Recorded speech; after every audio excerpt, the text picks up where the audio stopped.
Bismillahirrahmanirrahim. To find an orbit under an inverse square law of force. One of the most important problems in three-dimensional motion is that of a mass which is moving under the influence of a central force. This force change is inversely proportional to the square of the distance from the center. As an example, we consider the gravitational force between two masses m1 and m2, which are distance r apart from each other. And this force by the gravitational law is given by F is equal to minus G m1 m2 divided by r square into r unit vector. R hat is the unit vector along the vector direction of vector r.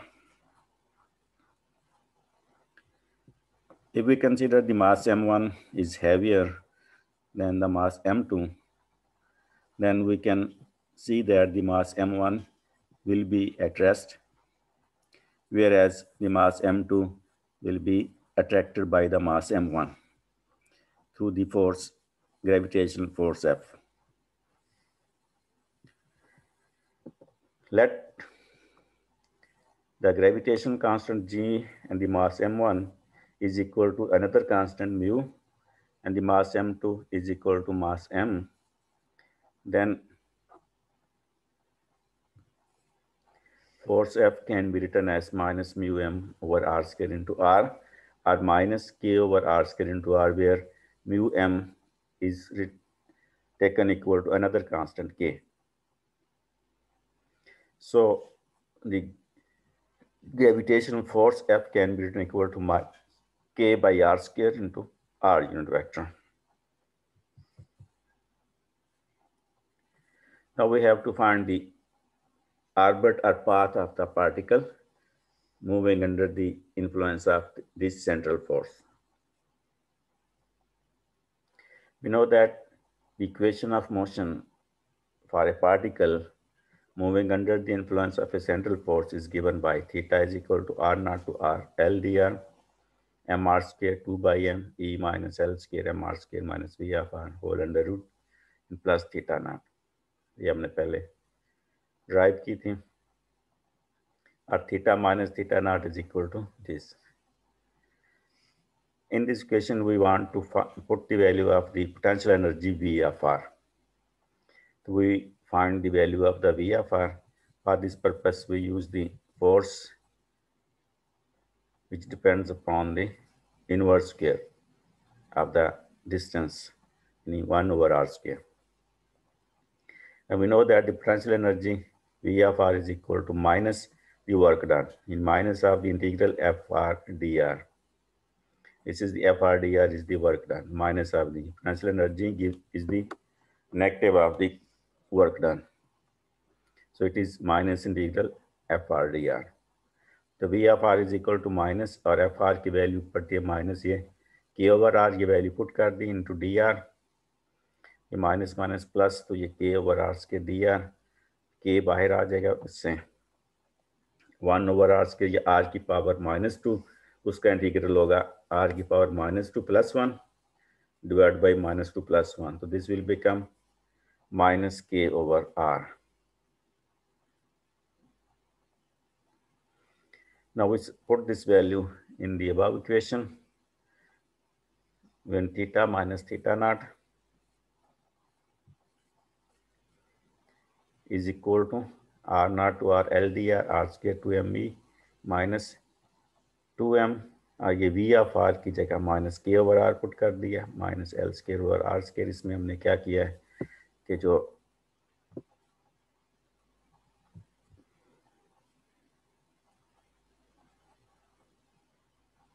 इसमें ये m को अंदर multiply किया और 2/m को अंदर multiply करने से हमारे पास ये रिलेशन आया था. इसमें हमने ये V ऑफ R की वैल्यू पुट कर दी. अब हम इसको इंटीग्रेट करेंगे।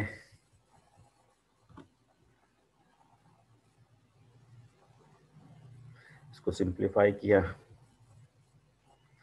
तो ये minus minus plus 2mk over r minus L square over r under root. इसमें ये जो यहाँ पे l था, l दिया, इसको यहाँ डिनोमिनेटर में ले आए, ये वाला l जो है, और इसको फिर हमने अंदर मल्टीप्लाई कर दिया क्योंकि ये अंडर उसमें अंडर रूट में है, तो ये l इस अंडर रूट के अंदर जब जाएगा तो l स्क्वायर बन जाएगा। तो जब इसको हम इससे डिवाइड करेंगे तो ये 2m over L square plus 2k by R L square, या एल स्क्वायर उस एल स्क्वायर से कैंसिल होगा तो -1 ओवर आर स्क्वायर। अब इंटीग्रेट करने के लिए हम इसको थोड़ा सा चेंज करते हैं वेरिएबल को, ताकि आसानी हो जाए इंटीग्रेट करते हुए। उसके लिए हम कह रहे हैं कि let u is equal to 1 over r। तो यहाँ से D U over D R जो है 1 ओवर r का डेरिवेटिव आएगा -1 ओवर r स्क्वायर, और यहाँ से हम डी यू की वैल्यू या डी आर की वैल्यू निकाल सकते हैं। D U is equal to -1 over r square D R, या D R is equal to -r square D U. अब ये वैल्यू इसमें पुट करें, या हम लिमिट छोड़ रहे हैं, यानी डी आर की जगह आ गया -r स्क्वायर डी यू, ये -r स्क्वायर डी यू, ये माइनस, और जो ये जो है आर स्क्वायर इस आर स्क्वायर से कैंसिल हो जाएगा, तो ये सिर्फ माइनस डी यू पर रह गया, ये वाला आर स्क्वायर इसके साथ, यानी ये दूसरे लफ्ज़ में -1 over r square D are. तो ये 1 over r square D are, इसकी जगह ये -3u आ गया।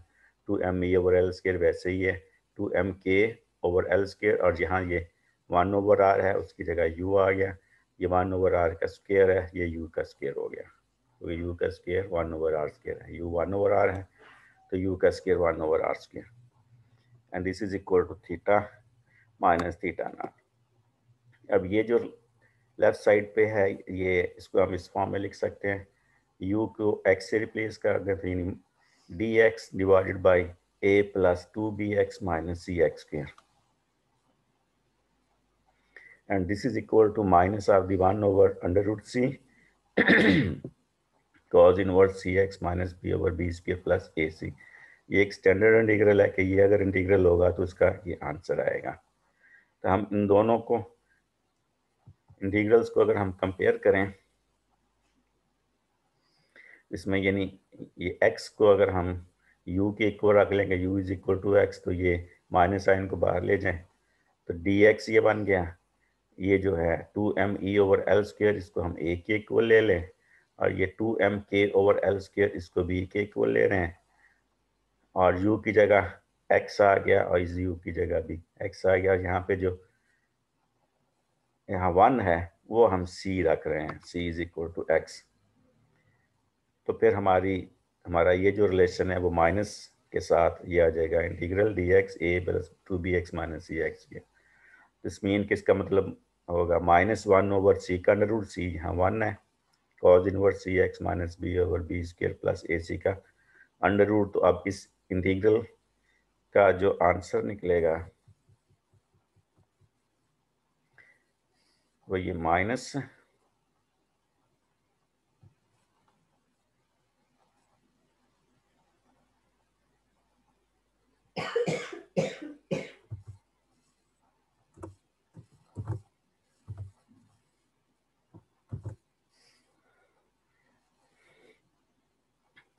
ये वाला जो माइनस था वो माइनस, और फिर इसके मुताबिक -1 over c under root, c 1 के इक्वल है तो 1 ओवर c, फिर cos इनवर्स c फिर 1 है, x हमने u लिया हुआ है, माइनस b हमने ये रखा है mk over L square divided by b का स्क्वायर, यानी m square k square over l की पावर 4 हो गया, फिर प्लस a और c, a की वैल्यू ये है 2me बाई एल स्क्वायर, और c चूँकि 1 है, और फिर इसका under root, and this is equal to theta minus theta naught.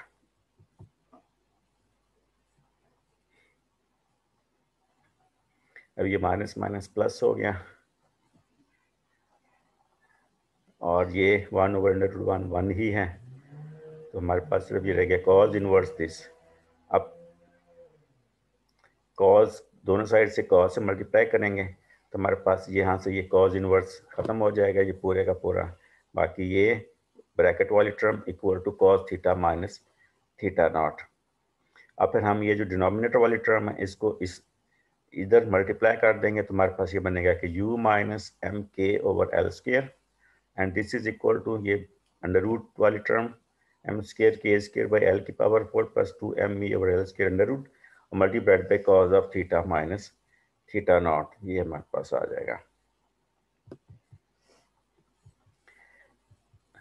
अब इसमें ये लेफ्ट साइड पे वैसे u minus M K over L square is equal to, अब यहाँ से M square K square over L की पावर 4 जो है ये अगर हम कॉमन निकालें इस अंडर रूट के अंदर से तो ये फर्स्ट टर्म ये बन जाएगी 1 प्लस यहाँ जो आएगा 2, m के साथ एक m कटेगा तो 2e ये l का स्क्वायर डिवाइडेड बाय m के स्क्वायर ये आएगा, और ये m स्क्वायर के स्क्वायर की l की पावर 4 जो है ये अंडर रूट ये कॉमन था, तो अंडर रूट को जब इनके साथ कंपेयर करेंगे वैल्यू तो स्क्वायर उड़ जाएगा अंडर रूट के साथ, ये स्क्वायर भी जाएगा, ये 4 पावर 2 पावर में रह जाएगी, तो ये m K over L square under root के बगैर जो बचता है वो ये होगा। बाकी ये हमारे पास आ गया फिर cause of theta minus theta naught. ये जो टर्म है M K over L square इसको भी राइट साइड पे शिफ्ट कर दिया तो u is equal to M K over L square plus ये होल टर्म, और फिर अब ये दो टर्म बन रही हैं दोनों में ये M K over L square common है तो u is equal to M K over L square तो 1 प्लस और ये फिर ये term 1 plus 2e L square by M K square whole का under root cos of theta minus theta naught. इसमें हम कह रहे हैं कि लेट ये 1 plus 2e L square over M K square under root वाली जो टर्म है इसको हम कह रहे हैं कि ये एप्सिलॉन की इक्वल है, जिसको हम इसेंट्रिसिटी का नाम दे रहे हैं। Eccentricity is a deviation from the circular path, कि किस हद तक ये उससे डेविएट चेंज होगा सर्कल से। और c इज इक्वल टू ले रहे हैं हम M K over L square वाली टर्म को c के इक्वल रख रहे हैं, या इसका जब हम इन्वर्स लेंगे 1 ओवर c यानी L square divided by M K, तो इसको हम अल्फा, और alpha is called the latus rectum.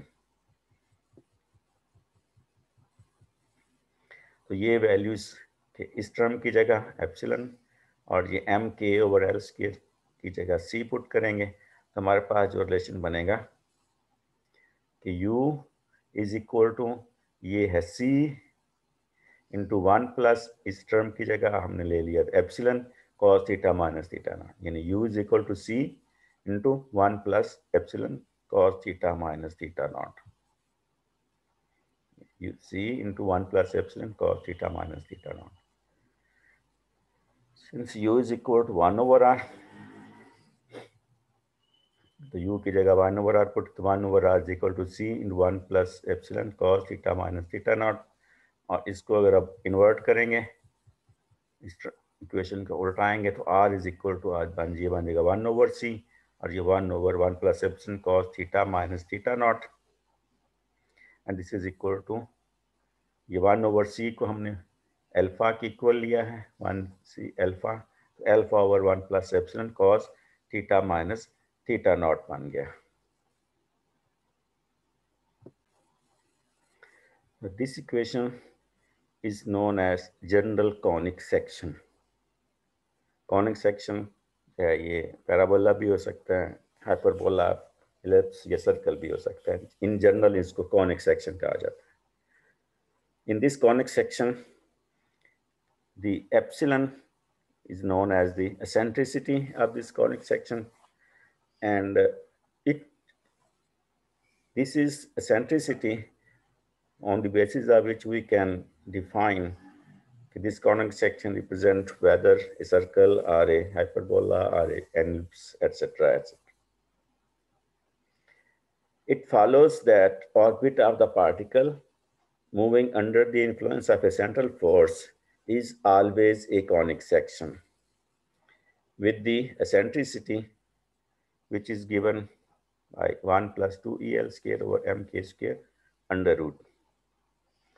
The nature of the orbit depends upon the magnitude of eccentricity according to the following scheme. If the value of eccentricity is greater than 1, in this case, the conic section represents a hyperbola for which the energy of the particle is greater than 0. तो ये curve जो है वो बनेंगी ये वाली सब, इसमें सेंट्रिसिटी इज ग्रेटर देन 1 है और ये हाइपरबोला को शो कर रही है. If eccentricity is equal to 1, then the conic section represents a parabola. In this case, the energy of the particle is 0. तब फिर ये वाली कर्व बनती है, ये थोड़ा सा और डेविएट हो रहा है ये, क्योंकि सेंट्रिसिटी डेविएशन को शो कर रही है, तब ये वाली कर्व बनेगी जो पैराबोला को रिप्रेजेंट कर रही है. When eccentricity lies between 0 and 1, in this case it represents an ellipse. In this case the energy of the particle is negative, less than 0. तो फिर ये वाली जो है ना वो कर्व बनती है जो इलिप्स को रिप्रेजेंट करती है. And when eccentricity becomes 0, क्योंकि ये डेविएशन है सर्कुलर पाथ से, तो ये 0 होने का मतलब है कि फिर जो कॉनिक सेक्शन है वो सर्कल होगा.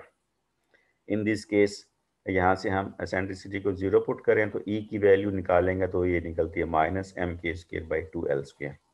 तो एनर्जी ऑफ द पार्टिकल वो फिर नेगेटिव है, mk²/2l² के इक्वल होती है. तब फिर ये सर्कल बनेगा जब एसेंट्रिसिटी जो है वो 0 है. तो ये यहाँ कोई डेविएशन नहीं है, थोड़ी सी डेविएट किया उसने तो ये एलिप्स बन गया, मजीद डेविएट किया तो और वो कर्वेचर इंक्रीज हुआ जिससे वो पैराबोला बना. और जैसे ही वैल्यू 1 से भी इंक्रीज कर गई एसेंट्रिसिटी की तो और डेविएशन और ज़्यादा बढ़ गई. उस केस में जो है ना वो फिर कर्वेचर उसका और ज़्यादा इंक्रीज कर गया. The for a repulsive force K is negative and therefore alpha is equal to L²/mk² will be negative. Under this condition, the term 1 plus epsilon cos theta minus theta naught is always less than 0 because R must be positive in this case. This cannot happen for epsilon less than or equal to 1. So parabolic or elliptical orbit are not possible for a repulsive inverse square law of force.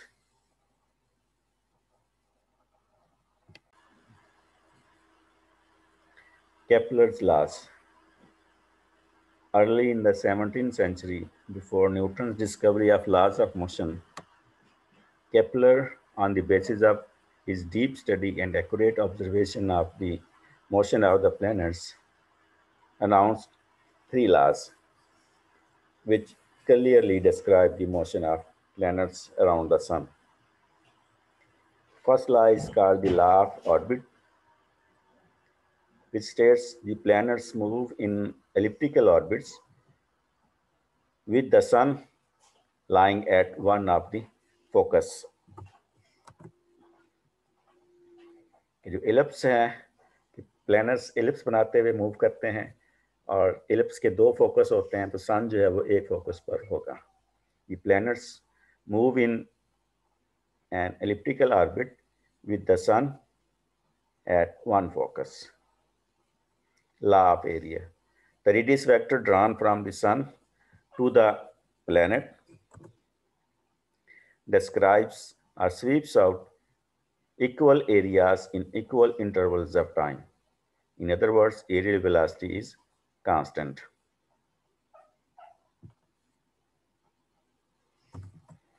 Or dA by dt is equal to 0.